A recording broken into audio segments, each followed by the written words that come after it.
figure with the arms and legs that move, and the boomerang suitor, and the rock and roller jetpack, and the realistic voice actor. After Star Wars, Jake Lloyd received over 1,000 hate letters.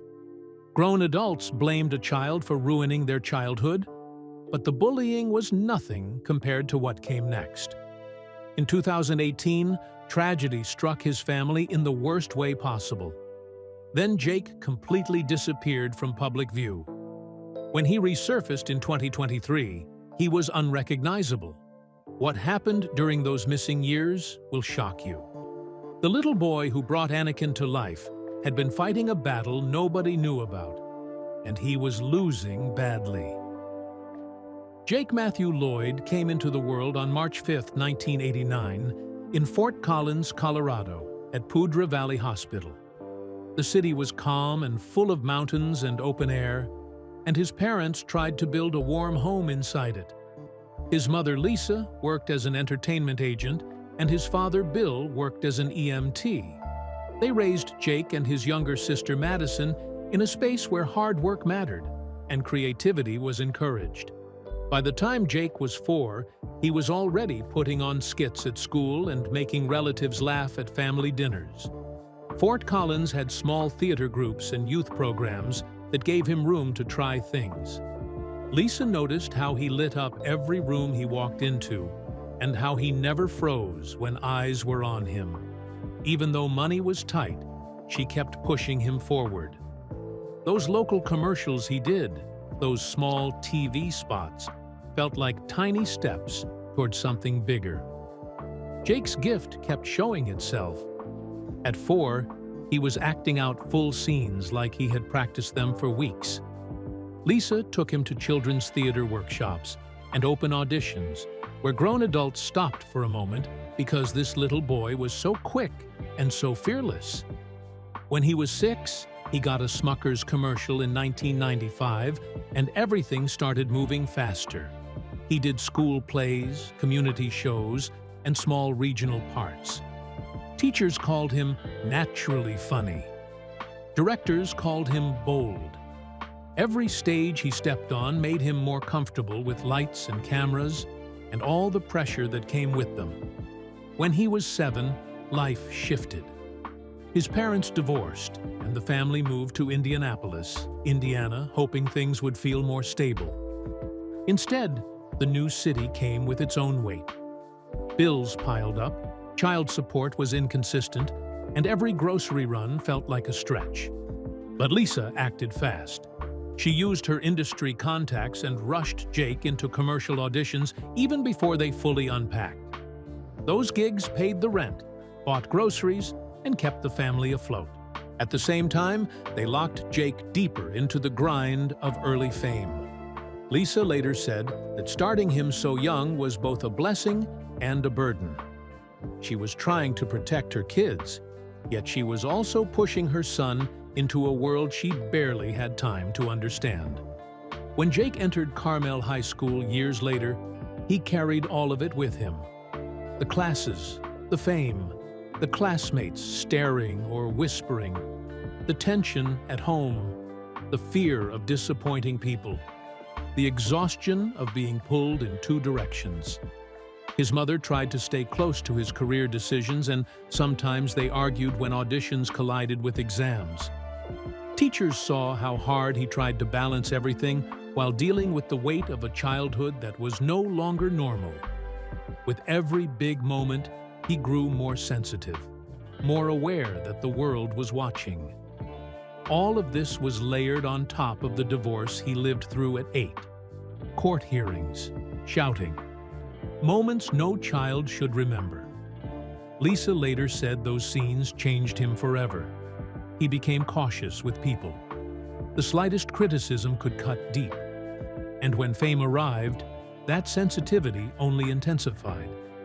The mix of family conflict and sudden celebrity turned his childhood into something heavy and unpredictable. Then came the break that pushed him out of his small world and into Hollywood. In 1996, at 7 years old, Jake made his acting debut on the hit medical drama ER. He played Jimmy Sweet, a boy battling a rare illness, across 4 episodes that aired between October and November of that year. The lights were bright, the days were long, sometimes up to 12 hours, and he had to deliver emotional scenes next to George Clooney. He cried on cue, asked heartbreaking questions about dying, and held an entire set in silence with his small, trembling voice. People realized he had something real. That job opened the door he was about to walk through. More auditions came. He went after more than 20 roles before landing JJ in the 1996 film Unhook the Stars. The competition was intense. The callbacks felt endless. But he kept winning people over. Filming demanded everything from him. He had to cry again and again, show anger, show fear, show confusion, while standing beside actors like Marisa Tomei, Gina Rowlands, and Gerard Depardieu. The movie premiered at Grauman's Chinese Theater on October 22, 1996. Jake walked a red carpet before he learned long division. Around the same time, he filmed The Pretender, 2 episodes, high stakes, kidnapping scenes, chase scenes, dark hallways. A prop door malfunctioned during one stunt and almost hit him. Production halted. Safety protocols tightened. Everyone realized how dangerous it was for a little boy to be thrown into such grown-up scenarios. The hours were getting longer, the shoots were getting tougher, and the pressure finally caught up.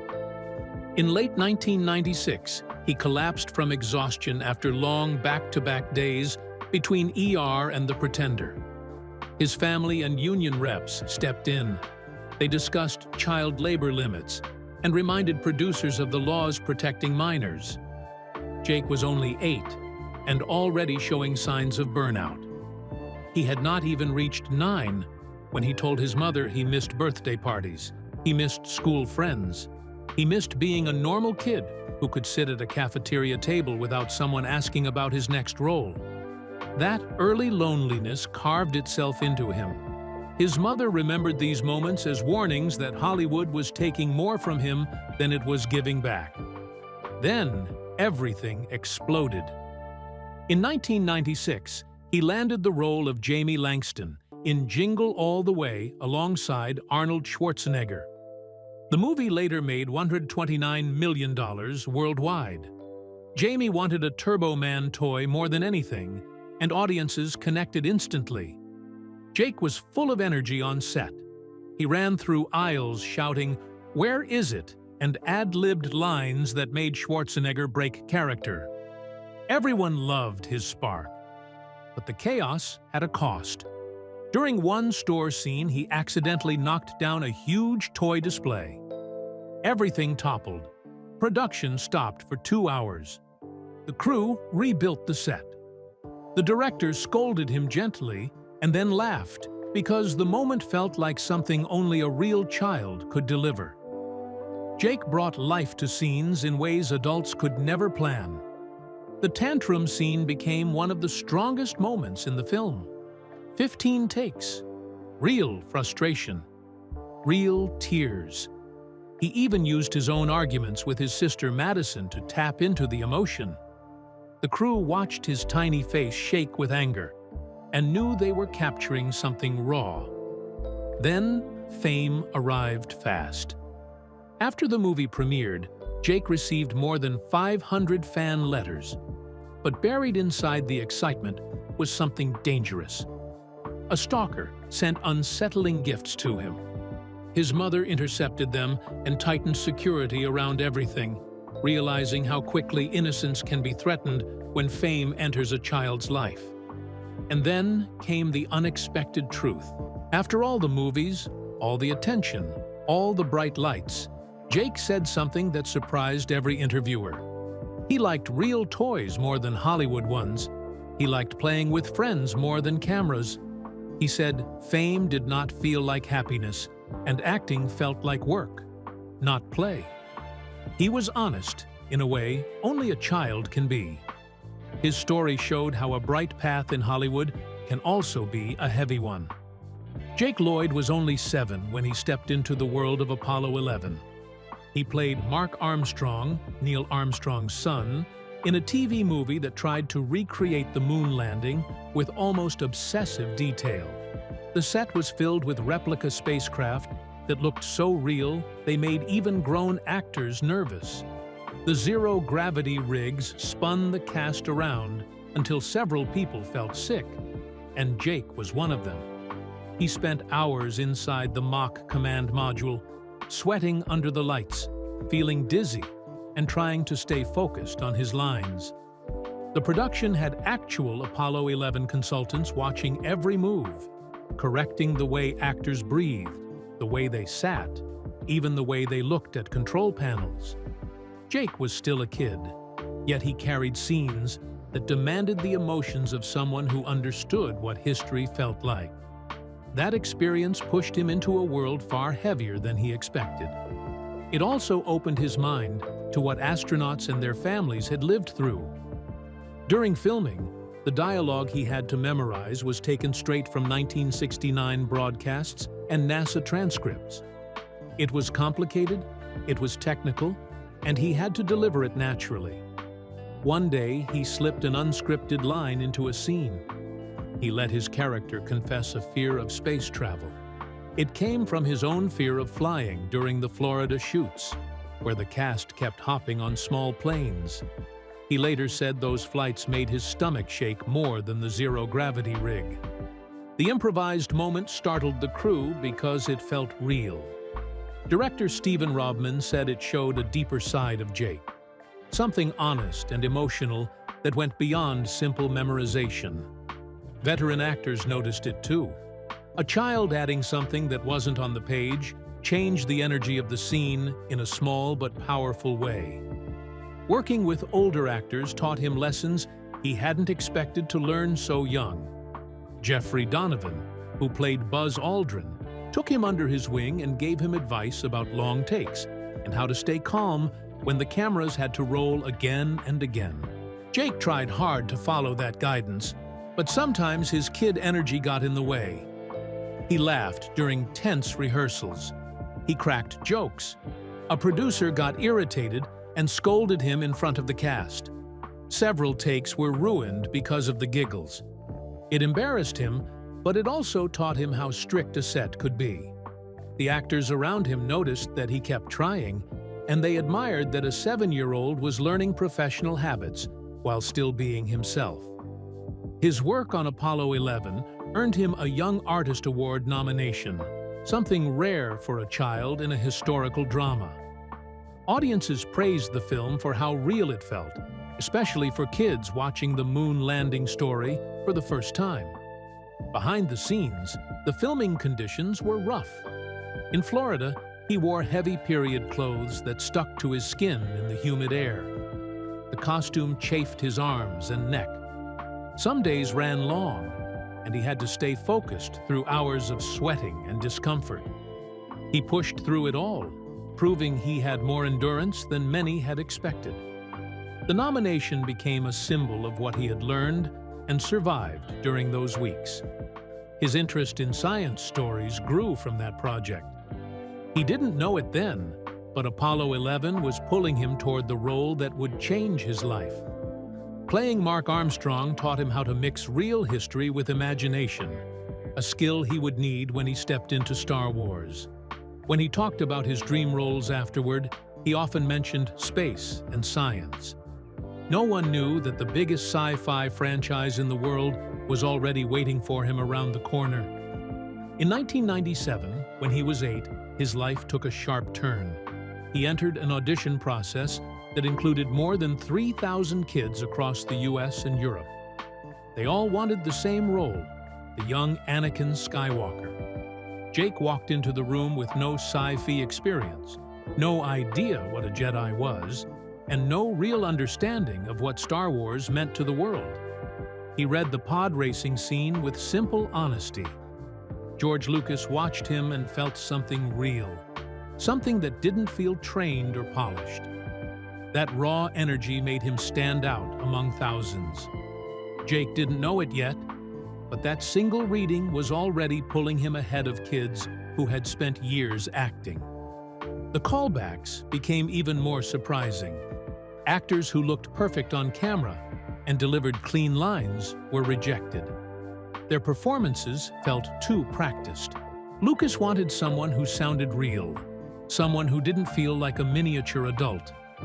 Jake's natural Midwestern tone and bright confidence fit exactly what Lucas imagined for young Anakin.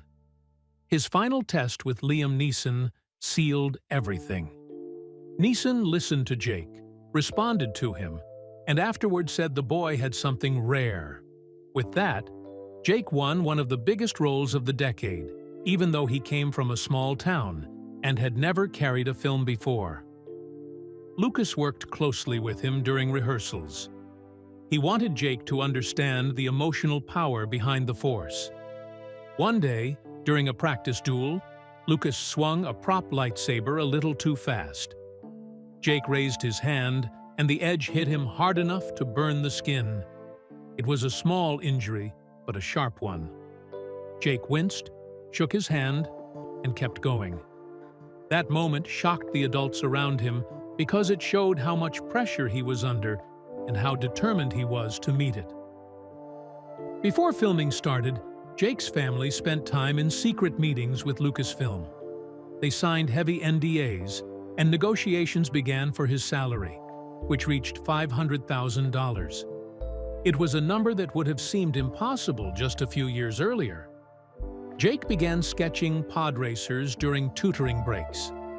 His drawings were so detailed that the design team used some ideas to adjust small props. The crew loved his excitement.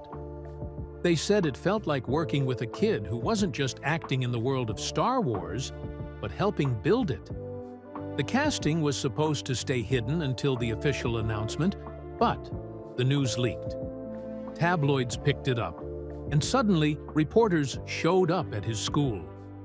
Kids who barely noticed him before stared at him like he was a creature from a storybook. He had not even filmed a single scene, and already the pressure of fame was on his shoulders. It was the first taste of how fast fame can swallow a childhood. When filming for The Phantom Menace began in Tunisia in June 1997, the sun hit temperatures around 110 degrees. Jake was 10, wearing a costume made of thick fabric, sand sticking to his skin, helmet trapping the heat. He collapsed once from dehydration during a pod race scene. The crew rushed him to a shaded tent, fed him water, waited for his color to return, and asked if he wanted to stop. He shook his head and went back to work.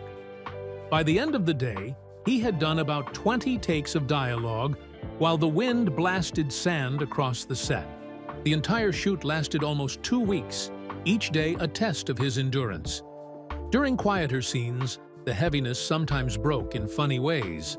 In one long Jedi Council shoot, Jake suddenly let out a perfect Wookiee roar. Natalie Portman jumped. The crew froze, then burst out laughing.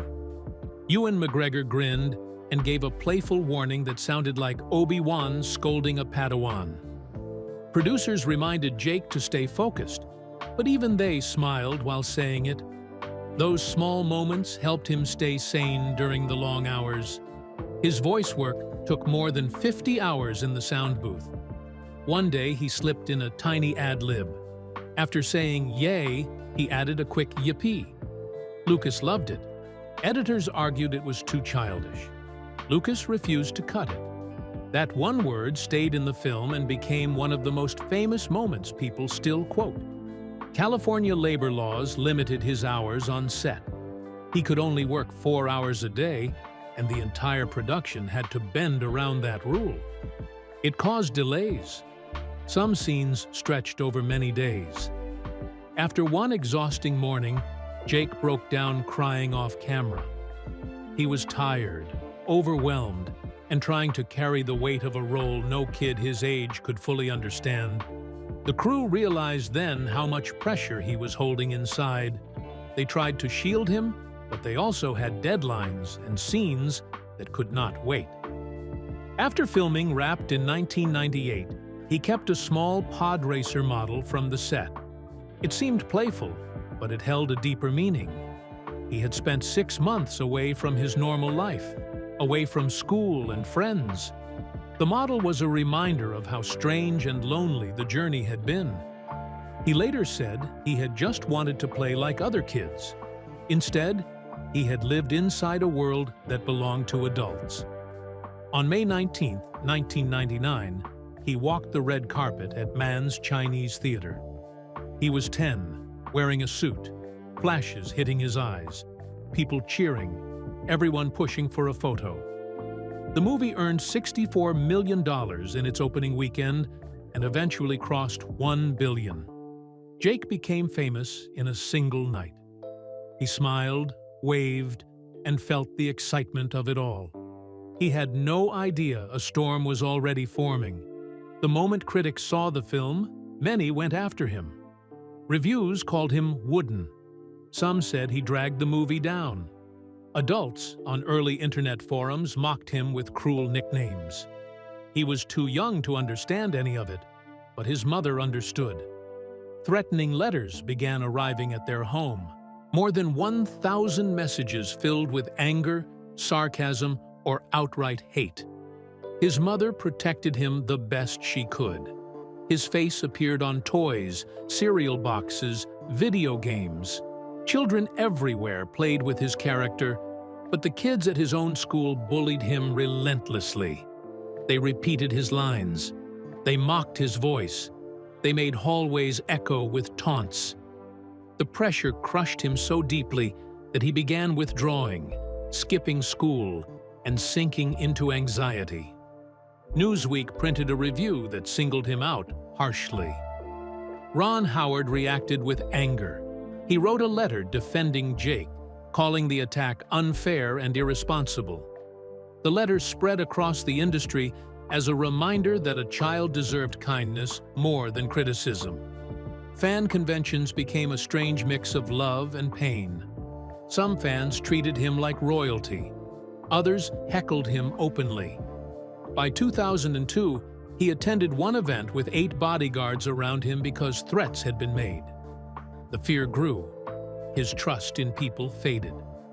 Within a short time, he quit acting completely. The cost had been too high. In 2000, Jake won the Young Artist Award. He stood on stage smiling, thanking his family, trying to feel proud. The cheers lasted a few minutes. The hate mail did not stop. Some threats were so dark his family had to take new safety measures. Jake Lloyd was only 11 when he stepped into one of the darkest roles of his young career. In 2000, he played Mickey Cooper in a thriller called Die With Me, a story about a teenager pulled into a deadly online world. The scenes were heavy, and the material was far beyond what most kids his age even understood. He had to sit through long interrogation scenes and work with coaches who tried to help him separate himself from the trauma his character lived through. Even so, the role lingered inside him and left him shaken. People were still calling him Anakin Skywalker, but this film showed a different side of him, almost like he was being pulled away from the glow of Star Wars and into something darker. The movie didn't change his career or bring new fame. Instead, it marked the quiet beginning of his slow walk out of Hollywood. His next job felt like a step in the opposite direction, but not enough to save his fading interest in acting. He took a part in Menace, filmed in 2001 and released in 2005, playing Mike McCormick, the young son of a racing driver played by Jim Caviezel. The set felt real because everything was real. The go-karts were real. The speed was real. The danger was real. Jake had to learn to handle the kart himself, and during one race sequence, he lost control and crashed. The injury wasn't life-threatening, but it stopped production for days. It also made him think about why he kept doing this. The stress, the pressure, the eyes on him, the whispers behind his back. By the time Madison finally came out, Jake had already stepped away. Fans didn't know it then, but it was the last time they would ever see him in a major film. Even after he stopped doing movies, he tried to hold on to the part of his life linked to Star Wars. He voiced young Anakin in 5 different video games, including Star Wars Episode I Racer, where he used motion capture to bring the character to life again. At first it felt like fun. Then the old frustration came back. The same lines repeated over and over, the same corrections, the same feeling that he wasn't good enough. In one session, he simply walked out. He couldn't take it. It became his final break from the character that both made him famous and weighed him down. By 2001, his heart was already gone. He was 12 years old. His parents had just divorced, and he moved with his family to Indiana. The bullying at school was constant. Kids mocked him every single day for being Anakin, repeating lines from the movie, imitating his voice, laughing in his face. One day he went home and tore up his own fan art in anger. That was the moment he knew he was done. Acting was finished for him. The world might remember him as the kid from Star Wars, but he didn't want any part of it anymore. He returned only once, and it wasn't to act. In 2009, he worked behind the scenes as a production assistant on a short film called Peer Pressure. It was small, unnoticed, and quiet. But even then, the weight of his past followed him. Kids at school still teased him, still dragged him back to a role he played when he was 10. He did his job, kept his head down, and left. It was the last time he touched anything related to the industry that had once defined him. Things changed again in 2007. He graduated from Carmel High School and tried college in Chicago, hoping to study film and psychology. Within months, his world began slipping in ways he couldn't control. He started seeing things that weren't there. He felt watched, even when the room was empty. His mind played tricks on him, and every day felt less real. By spring 2008, he dropped out. Doctors later confirmed schizophrenia, and his mother said the illness ran on his father's side of the family.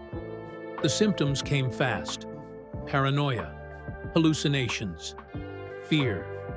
And since he couldn't understand what was happening to him, he couldn't ask for help. It was the start of a long, silent fight. By 2012, he tried to appear at comic cons, signing autographs for fans who still loved him.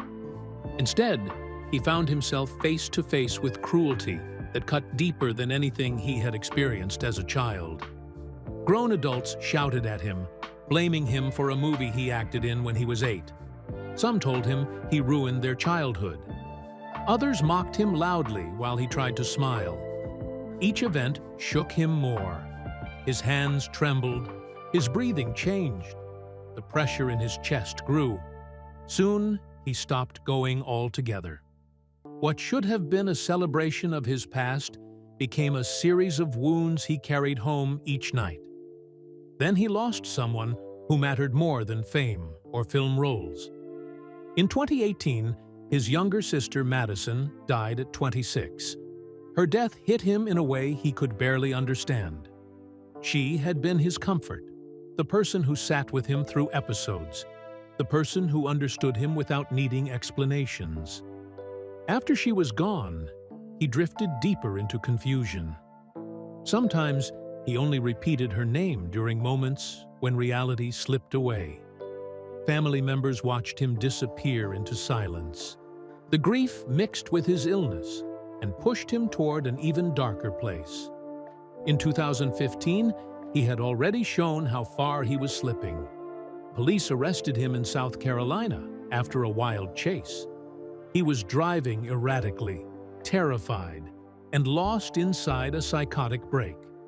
Officers didn't recognize the illness. Courts didn't have space in psychiatric facilities.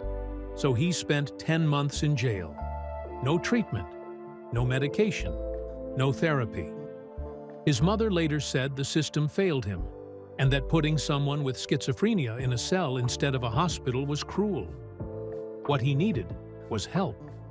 What he got was isolation. Those months broke him more than anyone realized. His lowest point came in 2023. On a California freeway, he stopped traffic completely. Cars piled up as he stood there talking to voices only he could hear. The break lasted hours. He was taken to a hospital and kept under mandatory inpatient care for 18 months. His condition was severe. He refused medication because his illness convinced him nothing was wrong. Staff described violent outbursts and deep delusions. For the first time in years, the world noticed. And for the first time in years, he received steady, long-term treatment. In January 2025, he finally stepped into a new chapter. He left the inpatient facility and moved into a rehabilitation center that allowed him daily freedom. He took medication willingly now. He understood the illness. He accepted therapy. He said these treatments felt like a cushion, something that kept him from falling into the old chaos. He played video games with his family. He went on small outings. His mother said she felt real relief for the first time in many years, watching him work hard to stay stable. At 35, he finally had a foundation he could stand on. He even found comfort in the same fan community that once hurt him. In early 2025, he told interviewers that meeting kind fans felt therapeutic, almost healing. He said he appreciated every moment of support they gave. He planned to celebrate May the 4th with his mother, playing Star Wars games and reconnecting with memories that once caused him pain. The connection he feared had begun to feel warm again, almost safe, almost like an old wound finally closing. Then came a revelation that changed the story people had been telling for years. In 2024, his mother explained that schizophrenia in Jake's life was not caused by bullying or Star Wars or stress. It came from genetics. It ran in the family and would have appeared no matter what. She said the illness was never his fault, not once. This understanding shifted the narrative away from blaming a movie or blaming a child. It moved the focus to compassion, biology, and the truth about what he had lived through.